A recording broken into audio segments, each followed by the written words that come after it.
Prepare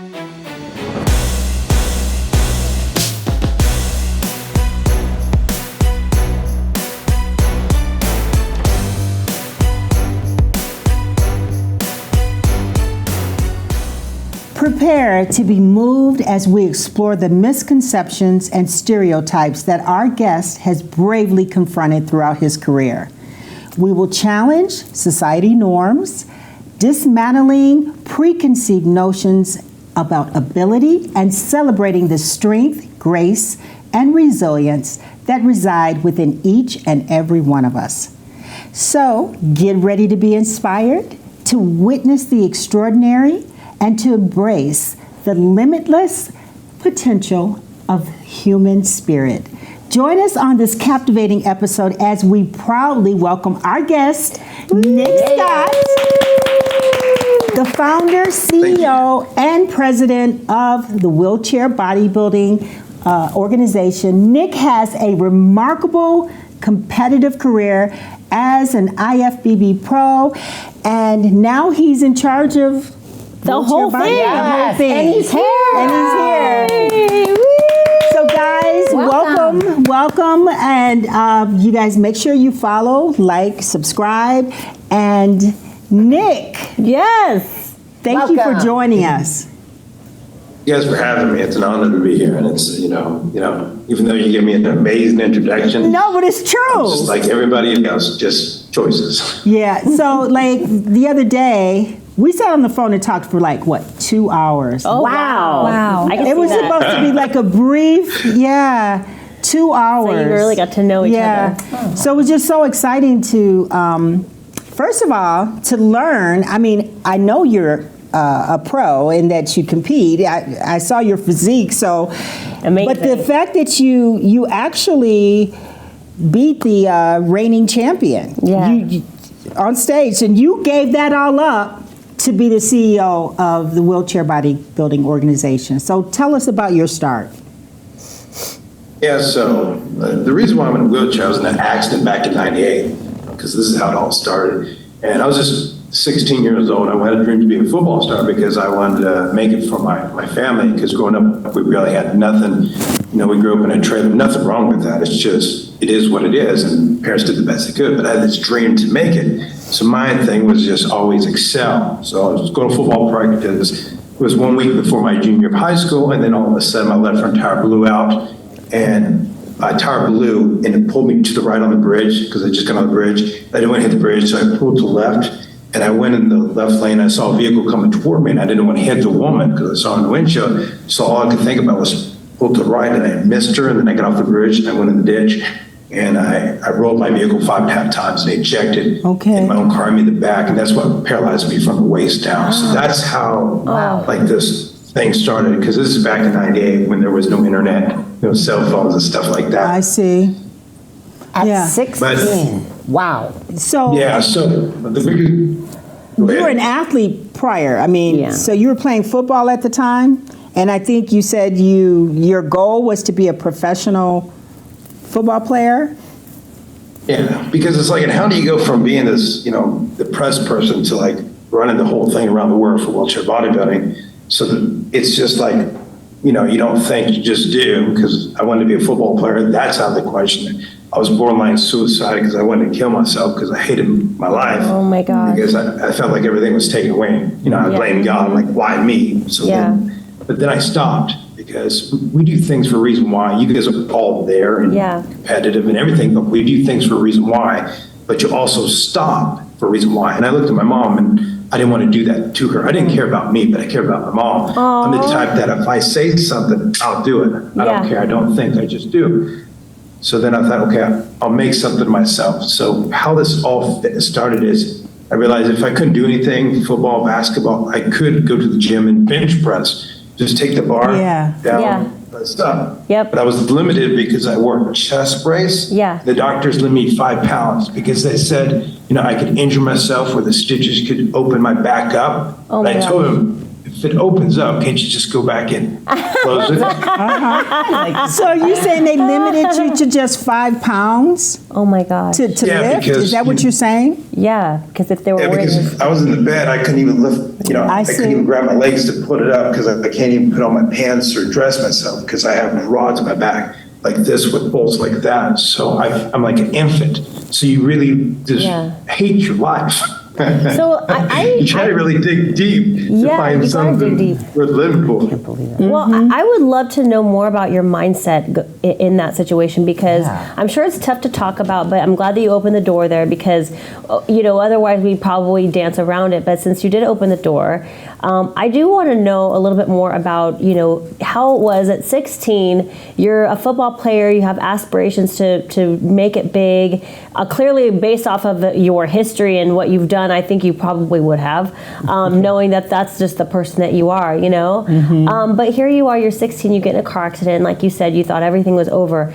What, tell us about your mindset in that situation and how you were able to take your mind and overcome that at such a young age and charge forward and have the determination and what you had to start lifting the weights and beyond. Pull yourself out of that depressive state. Tell us more about the mindset on that. Right, because the original question is like, how did I take over wheelchair bodybuilding? Yeah. But it goes back to that reason. Why did all this happen? It was because of my mom.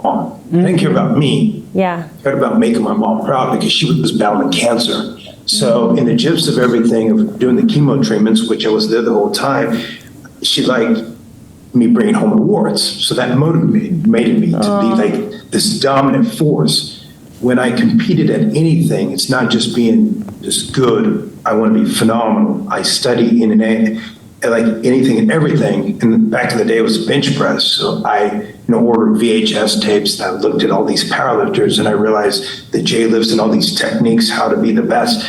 And then I went from being borderline suicide to depressed. My weight went from 160 pounds, 65 to 300 pounds because I ate a lot of food because that's what made me feel good, better about myself. But I wanted to transform myself to drop the weight and lower weight class in powerlifting. So I went from 300 pounds to 171 when my max in high school was 175. I learned to go just to be just 450 pounds bench of that at a weight of 171 pounds, and I was curling like over 180 pounds. Oh my gosh. So that's how things, it's all about the techniques. Yeah. And it's not about just doing it, but doing it at a perfect precision of how to do things. So I got really good at techniques and so forth. So in high school, I dominated everybody. At the first weight meet I finally did, because my mom wanted me to wait a year, the school record was 375 pounds. The kid in my weight division, he put on 365 pounds. When he was done, I told him, just leave on the weight. I need to warm up. That weight meet. So it's just a psychological thing. At that weight meet, I pushed up, it was 275 pounds. And I ended up pushing up 350 pounds. So I broke the school record for 75 pounds. So from that moment on, it wasn't about just winning. It was about dominating and just bringing my mom awards. And that's what I did. Can I ask a question real quick? So this happened, the accident happened, you were 16 going into your junior year. So you're talking about high school. So you made a pretty quick switch I was just mentally to go, this is a horrible situation. Your whole dreams, everything were crushed. You literally transformed your mind that fast to go, what I was thinking. I can find something that I can be good at. I can do this for my mom. This all happened in high school. And recovery. Wow. Yeah. Yeah, exactly. Yeah, because what happens is when you're thrown in a situation, you just deal with it. See, so many people are scared to make that decision because they're afraid of the outcome. Early on, going back to school, we didn't have the handicap door. So, and then they tried to install, and I felt like a freak because everybody knew that if you press that button, this whole thing was because of me. And then, all the bathrooms was not wheelchair friendly. I couldn't even fit into the door. So, you don't want to say anything because you're afraid what people's going to think. And in the cafeteria, I'm with my tray, and then people's like, can I help you? I'm like, no, no, thank you. But deep down, like, no, I can do it myself. I'm not handicapped. Because I'm battling these demons. Now, if you want to help me, I'm like, sure, you want to get the door? Thank you. Yes. It's a mindset. Wow. So everything we do is a mindset. So I'm okay with anything. Yeah. I've been in chair for like almost 25 years or whatever.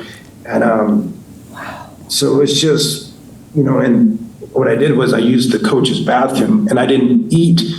What it was is I had an option of either take a year off and just focus on the rehab, but then I didn't want to do that because I wanted to graduate with my class because I wanted to get my diploma so I can move forward for my mom. It was always about my mom, and you'll see how this is all tied in. Even everything you see, it's all about my mom. Wow. And so then after school, I've learned, okay, I'm just going to take 1 year off, and then I'm going to focus on these powerlifting competitions and focus on rehab because I want to walk again and get my diploma from my mom. So out of high school, I got 2 world titles in powerlifting. I've got 39 first place. I just dominated the scene. And then I just kind of like, I'm done because I realized it wasn't about how much, and you learn a lot as you go. It's just like, it was a small clique of people, but I desired more. So that was from like 2001 to 2002 or 3 or something like that. It was within a couple of years I just dominated. Did you have anyone helping you to reach these goals? Because you had such a fast, what it sounds like, recovery, and the weight that you started to push, and you were watching videos, and you were learning diet and technique with your training. Did you have a coach, or was this all self-taught? Yeah. I self-taught myself. It was like the bigger, faster, stronger program in high school. But then, if you want something, you go out there and just figure it out. And I did a ton of research, and then I got multiple certifications in fitness because I just was fascinated. And then when I was going to college, I actually took human anatomy and physiology, and I got so obsessed with that, I was actually tutoring at a college level. Not just the anatomy, the whole physiology of how the blood flows to the heart and whole. I got so obsessed with the body that I was doing these, just learning so much. And, most people don't know, like the bicep brachii and then the brachialis and all this stuff. And there are 3 heads to the tricep, 2 to the bicep. And they just train, but they don't realize all the technicals. And actually, when you train, you can develop your body and sculpt it. So I've learned a lot of things over the year just by learning. But in the course of the bodybuilding, once I got a point, I hired the best coaches. In the beginning, I hired Dave Palumbo, then a George Farah, Hani Rambaugh. Then I got with Matt Jansink, and I just learned. You just kind of, and what happens is people are afraid to burn bridges. It was never about that. I wanted to know how Dave's teaching was, how George's teaching, and Hani to learn like this master. So I know that, and then work with the best posing coaches like Sheena Brown and learn off of you and just make back. I'm self-taught with a lot of I never said anything, whatever they said, I just did. But that's later in the whole bodybuilding thing. Okay. Well, you know what? We will go take a quick break, Nick, and come right back. And I want to get into the specifics. That you hired some great coaches and work with some great people. So, we will be back, guys, and get some more inspiration from Nick Scott. Nick, don't go anywhere.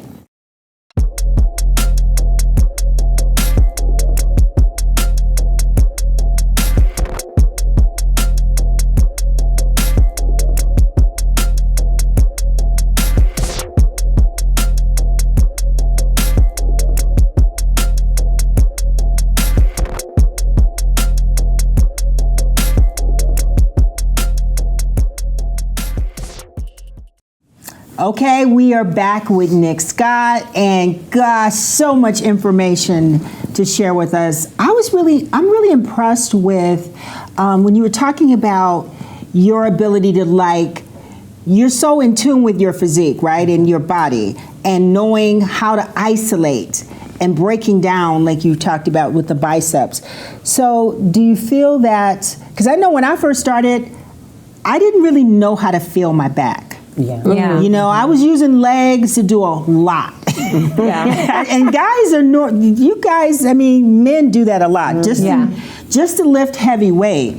They use their legs to to move the weight versus if you're doing bent over barbell rows and they're doing a lot of swinging. So tell us about your training, and you trained with George Farah.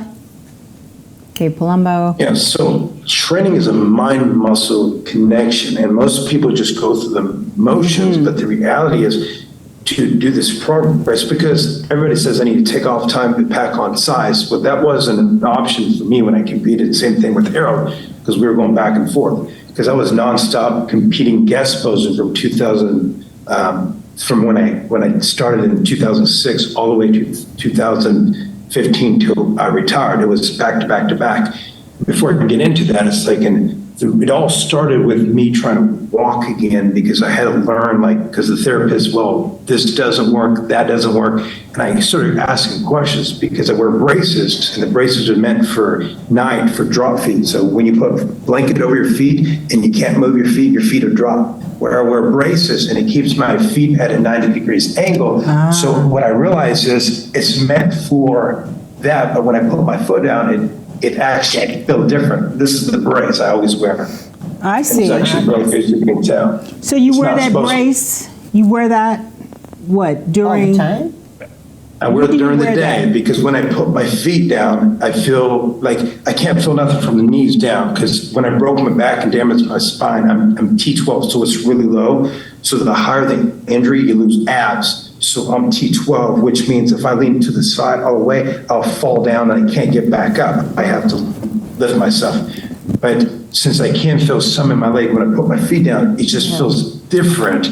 I don't know how to explain it. It's like, it's just, you can picture it. It's like Daredevil. It's just there. And so when I was doing all this rehab, I felt different, and I was able to contract my quad. So what happened was I was able to, the whole thing was to graduate, but I want to walk. And if you watch my college graduation in 2005, I stood up and I zombied like a walk. I fall over sideways. If I walk sideways, I'll fall backwards, and I can't really turn, but walking straight as long as the momentum.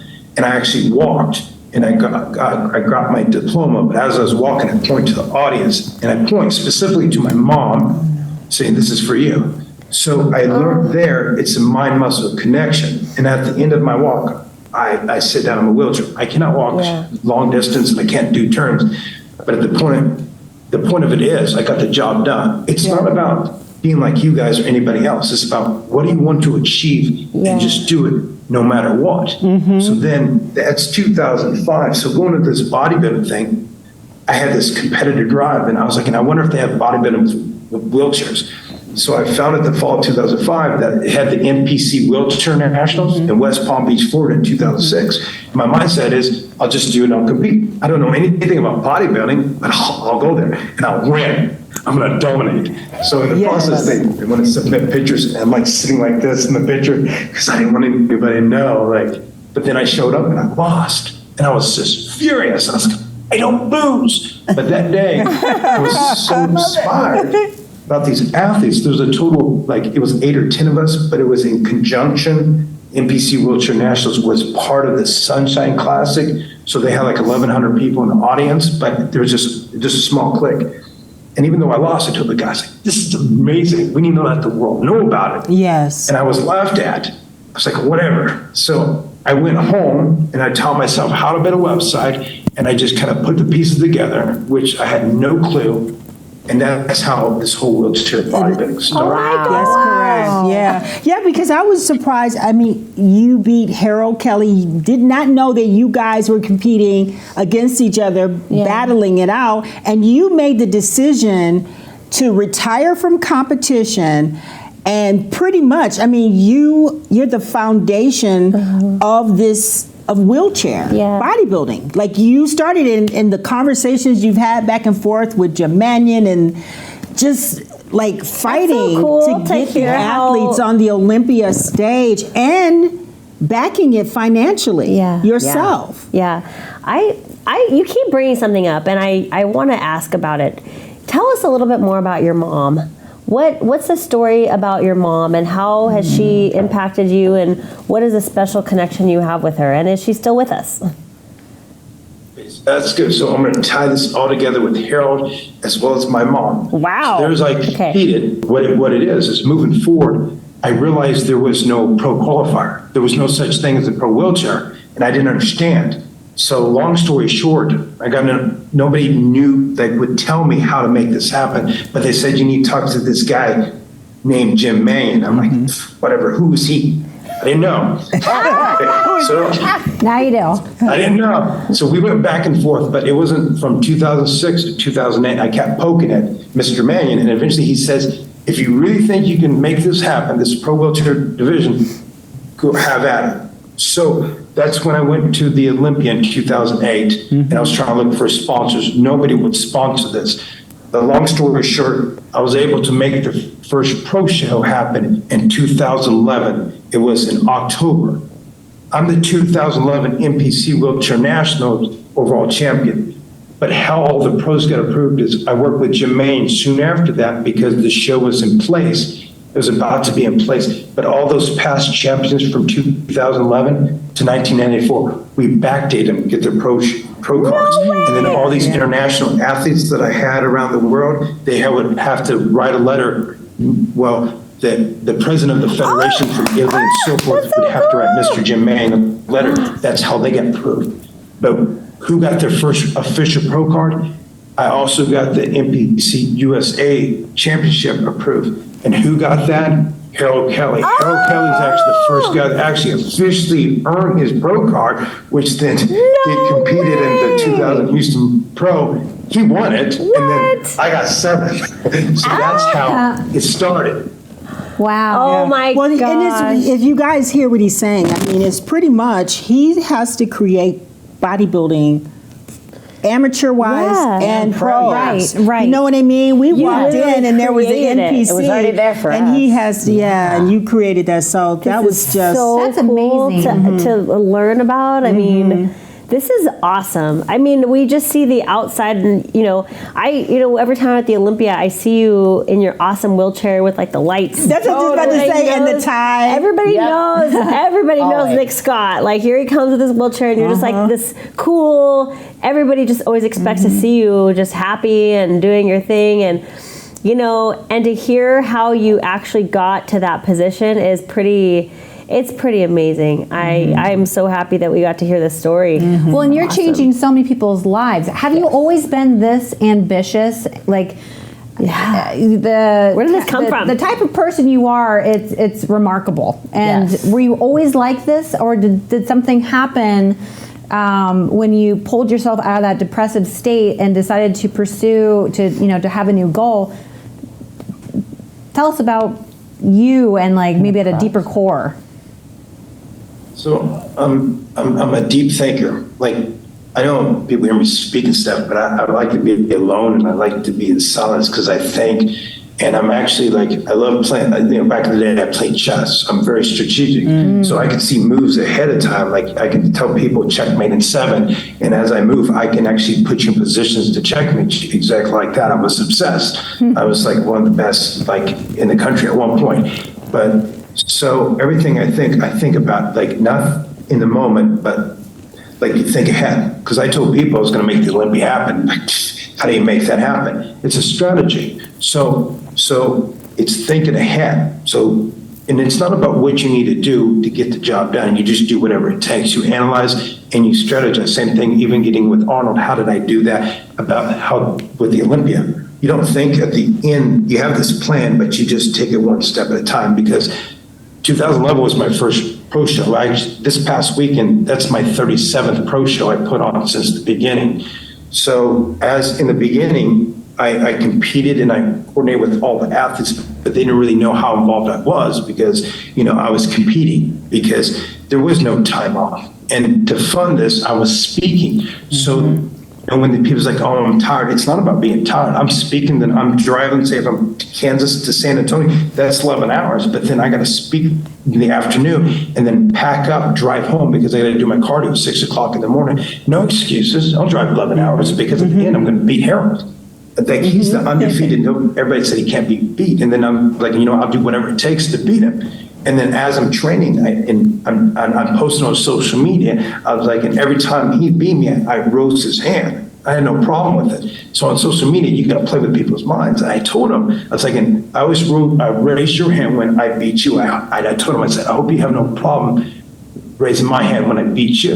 And he actually responded. He says, I will have no problem. So I strategized, not looking on point when I competed in the UK. I was good enough to dethrone their UK champion. I beat him, but not good enough so Harold was comfortable. Because then I stepped it up a notch, and then that's when I actually dominated everybody with the perfect score in 2014. Whereas Harold was always winning, Harold actually got third. Because I was dry, I was lean, veins, I was like a spider web everywhere with the whole training. But it wasn't about me, it was about, my mom to prove a point that anything's possible.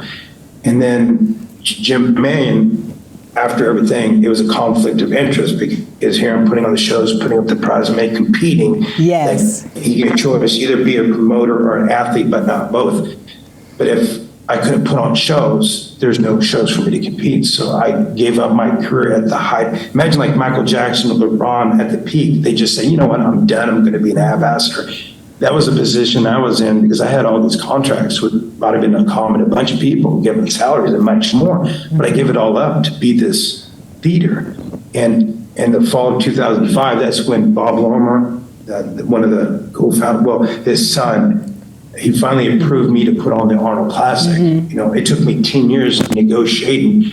And finally, when Bob gave me the chance, he said, this is the conversation. You got 1 hour, Nick, whatever you want to do. That was it. What year was that?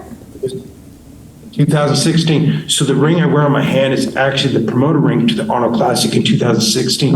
This just means, people see it big, but it actually means that I made the Arnold Classic happen after 10 years. So if you look on the ring, I don't know if you can see it, it says 2016. Oh my God. You know what's amazing is you mentioned Arnold, but the whole time you were talking leading up to that is you remind me a lot of him himself. Yes, His just like, he's just determined. He always saw, he had a strategy. He always saw the future, and he just, nothing deterred him from his way. And you remind me so much of him. You had a little conversation with him on stage at the Arnold. How was that? So I've known Arnold since 2009, and so how it all happened and moving forward with Arnold, Bodybuilding.com at the time, they were one of the main sponsors. Bodybuilding.com signed me in the fall of 2008 after the Olympia because even though all these companies had nothing to do with wheelchair bodybuilding, Bodybuilding.com, Mick Skinner actually saw value in me, and he signed me, and he said, you know what, I'm going to be the title sponsor, Bodybuilding.com, the title sponsor of your vision.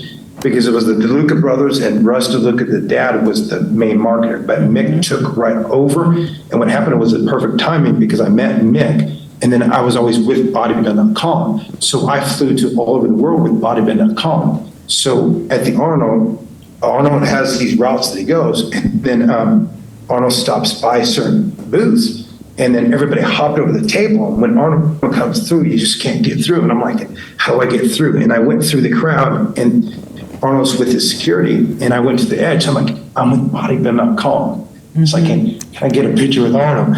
And the security's like, and they let me in the circle, and it's like a paparazzi. And then Arnold comes toward me, and I'm like, I'm Nick Scott, I'm with Bodybuilding.com. And he says, I know. So I kind of turn sideways for the picture, and then he goes behind me and puts his hand on me like he's my dad. And that's how it started. Aww. So every year I would see Arnold. But then one year I got, when Arnold's such a presence, I finally, after like 3-4 years, it's like, I would love to add the wheelchair. And he kind of gave me a moment. And then there's this young guy with him. He's always with him. I'm going to say his name. I'm not going to say it. And I asked him, and he told his assistant, that's his assistant, his chief assistant, he told me to give me Arnold's email, and he wrote it on the back of my badge, and I actually have it on the badge. So that's how it all started. And then eventually working with the assistant, the Lormers, that's how eventually we were able to happen in 2016. Okay. Wow. All right. Well, we're going to take a really quick break, Nick. Come back, and I want you to tell us all about what you see in the future for wheelchair bodybuilding. Because we know you do see the future of it. Yeah, You guys know what's playing You that got chess. it. All right, we'll be Wait till you back. hear this.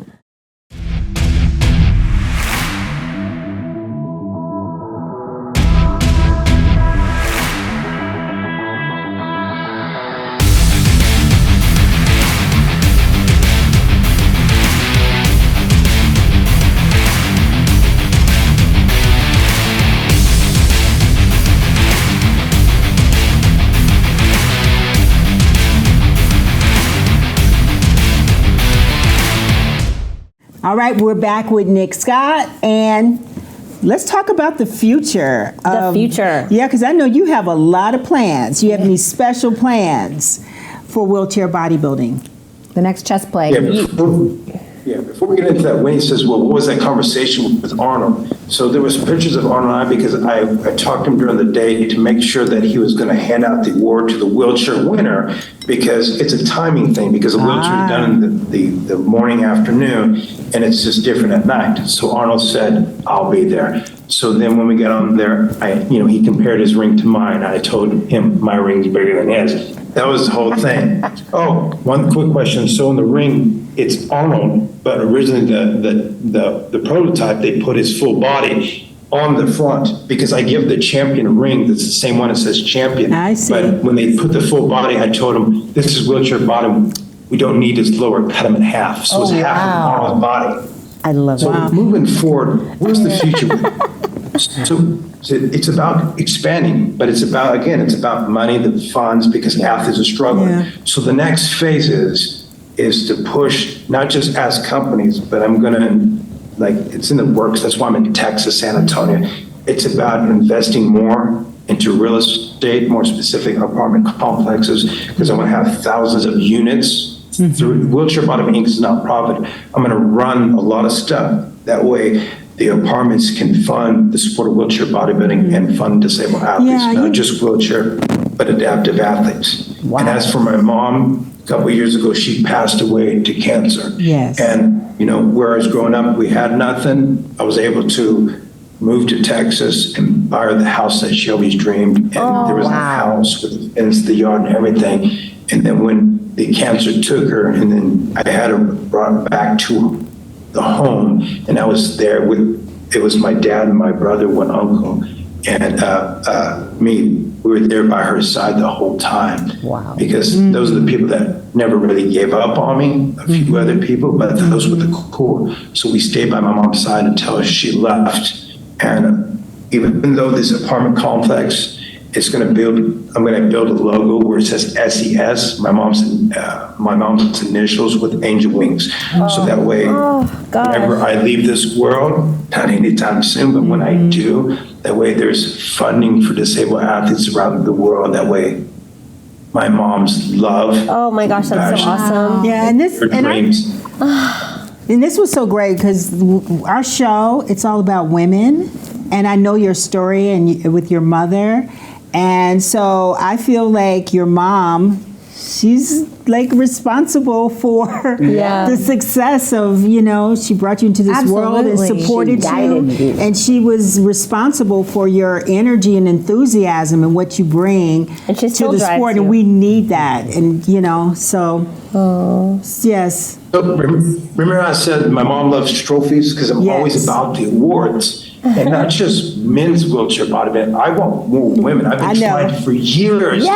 For years to get women. And let me show you how it ties in. It's not that there can't be. It's just wanting women, because how it goes hand in hand. So you saw the Arnold Award. It was different. It was clear, because the promoter, Ian, had an amazing Arnold. It was clear. I said, can I use the mold and everything? And he gave me permission, because I'm always looking for the best of the best. This is the medium. I know you guys can't see it, but this award is actually for the amateur women. That's so cool. But what happened was, none of them showed up to compete, even though I promoted. So this was actually supposed to be their award. And this is actually the Arnold Amateur for the women. So it's not that, it's just that I care about men. It's that it's about women as well. Yeah. And so Yeah, we that's what it comes understand. to. This is Gotta the build the custom. community. Yes, our sport, it took a while for us Yeah. to be where we're at right now and evolve. I have a question, and I apologize if this is a very uneducated question, but I've competed at multiple Olympias and Arnold's, and so I'm very familiar with working around the schedule of the wheelchair division. And I was bikini, so we were right around you guys, but I never did see women competing in the wheelchair. Am I incorrect there? That's what That's he's right. saying. No. Okay, and so Yeah. so what you're saying is that women who are disabled have not stepped up to really compete in the wheelchair division yet. Yet. Now let's clarify. What's our issue?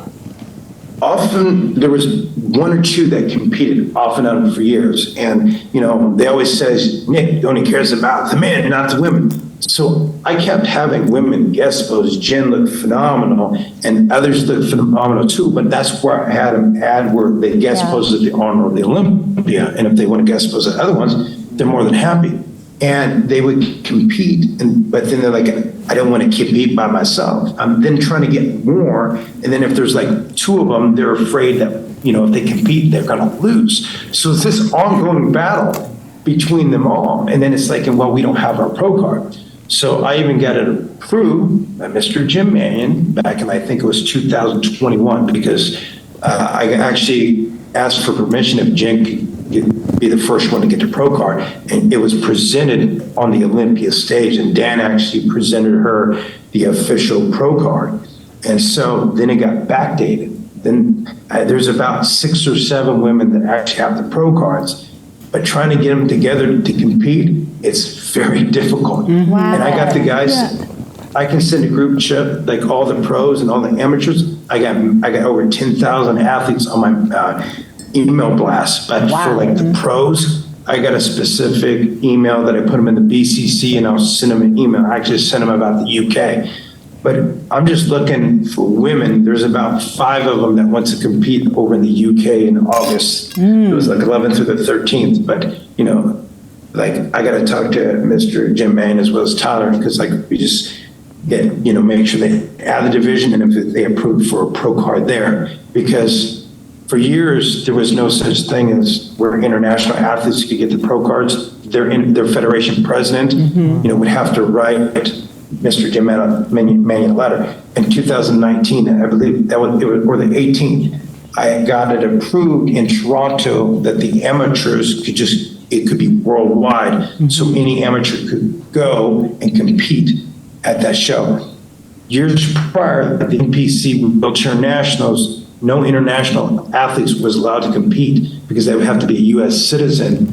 So the N stands for nationals. So it was only the winner would represent the United States. So this year, all the pro qualifiers, Tyler Mannion approved it, that any pro qualifier for wheelchair is approved for any athletes around the world. So this is a PSA for all the women out there to join. Yes. We need to create this division. We got to help you. It's building awareness. That's all That's it what is. it is. It's building awareness, and this is your audience. Okay, I have a 2-part question. Okay, how many total wheelchair athletes are there? Number 1. Number 2, how many total wheelchair pro athletes are there? If you know the numbers or ballpark. He knows the number. I know. I have a feeling he does. That's why I Yes. asked it.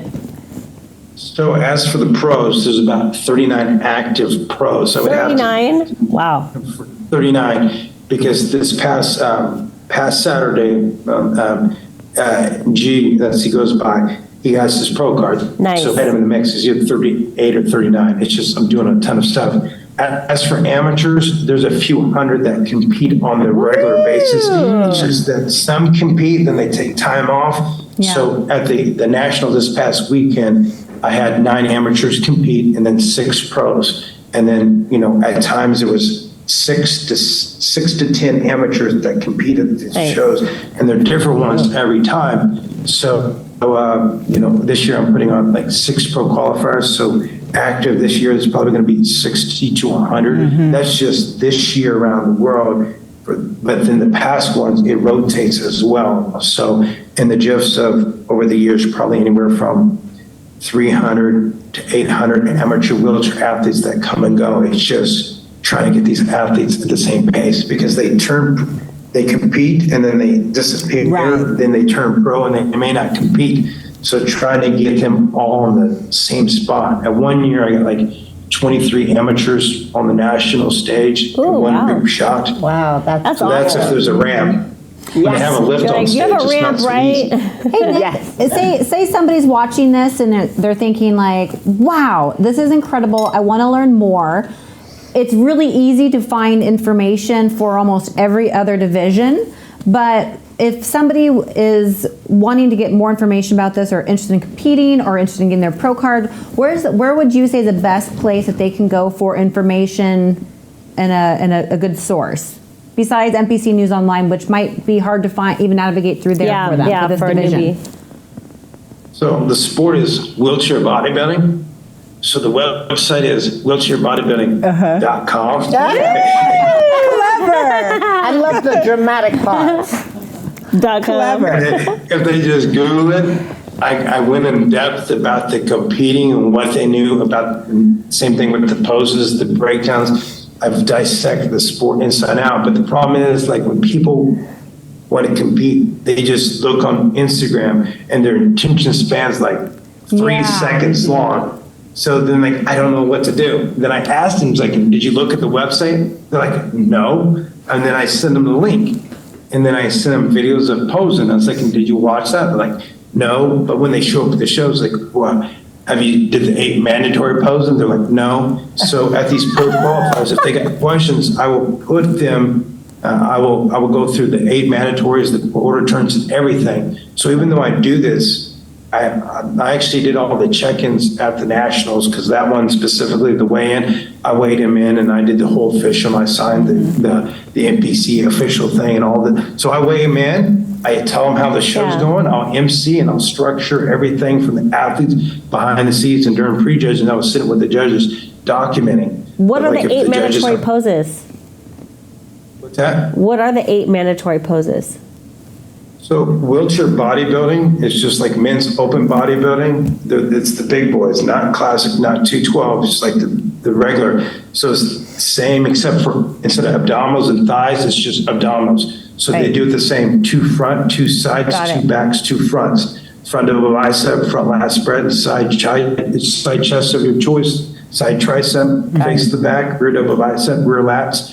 And then face the front abdominals, because that was where the judges like, did we call abdominals and thighs? I'm like, no, just abdominals. They're kind of like paranoid. And then the most muscular. So then I will, if they, the athletes that want, I'll teach them techniques about like, most people, even like a lot of pros, they can't even hand a rear lat spread because they stop right here.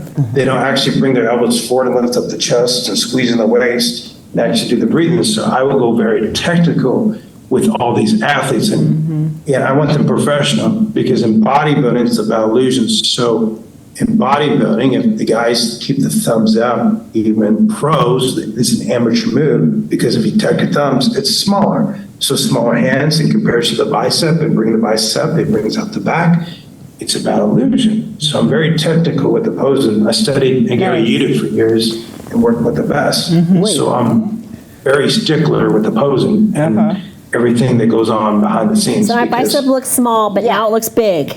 Small, big. I have a question. How do you, and again, I'm sorry if this sounds like a bad question, but I'm thinking, when if you're in a wheelchair and you're getting judged on your back, wouldn't there be a back support blocking your back?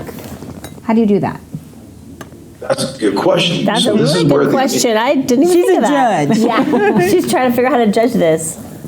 So if they're a higher injury, that's why I come out and if they, I explain the entry levels. But when you see an athlete, if they don't have abs, it's a higher injury. But if you can see the physique, if they're out of shape, then they're out of shapes. But if you look at their upper body, if their chest is shredded, their arms is shredded, and they don't have abs, something's off. And if you look at the back, they need to have a higher back because they don't have balance. So my chair is low. I'm T12, so I got more balance. So I actually cut the chair and I cut the back and I pushed it back. So you just have a low support. Right. So if you take off the back, some people do, but I don't like that look because it looks awkward because, you know, you're beating the person next to you, now looking like past Olympians.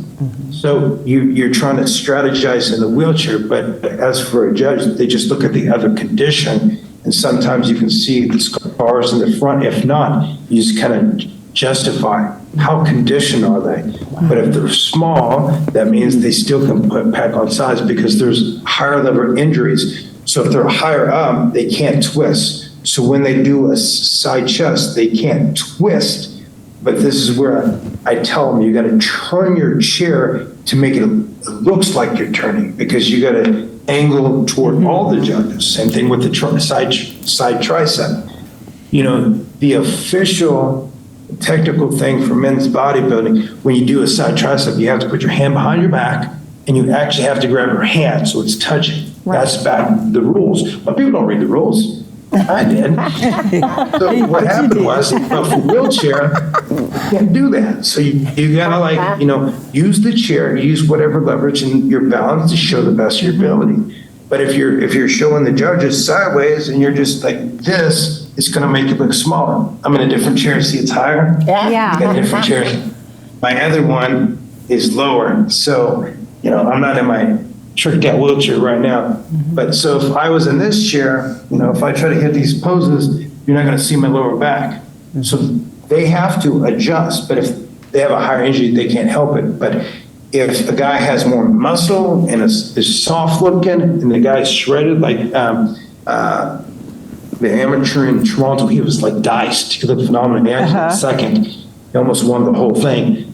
But you can see their muscles are 3D, but again, it's just kind of like the judges have to put the pieces together because, you know, it's like if an athlete is adaptive, say if he's missing his arm, you can't judge that arm, but you got to have to, you know, picture if his left arm is conditioned in size, you kind of put the pieces together, like his arm would be like that, or his missing leg. It's kind of like, put the pieces together like Play-Doh. Yes. Well, here's the thing.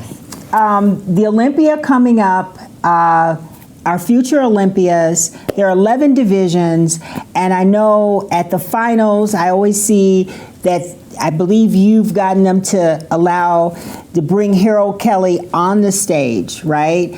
I want to see all you guys on the stage at the finals, and that will definitely happen because of you, Nick, and how you, you know, your energy and how you're an advocate for the sport. But we have to wrap it up now. Dang it. I know, we have so many more questions for you. You're amazing. Yes. Amazing. Yes. Well, There's a lot of thank you for all loopholes. you do. Yeah, and I appreciate you guys. I mean, you guys have a lot more questions. I'd love to come back anytime you got. I mean, because you can see how this goes down a rabbit hole. Yes. And with the wheelchair division, I actually got for the Olympia, actually approved the point system to give the guys, because I want more athletes to compete. So it's different for the wheelchair athletes, but it's an honor to be on here, guys. Thank you so much for having me. Yes, honor. Thank you so much, Nick. We look forward to seeing you. Thank you. Thank you. Guys, this wraps it up for another wonderful, fabulous episode of FemmeFlex Friday, and we will see you next episode. Bye.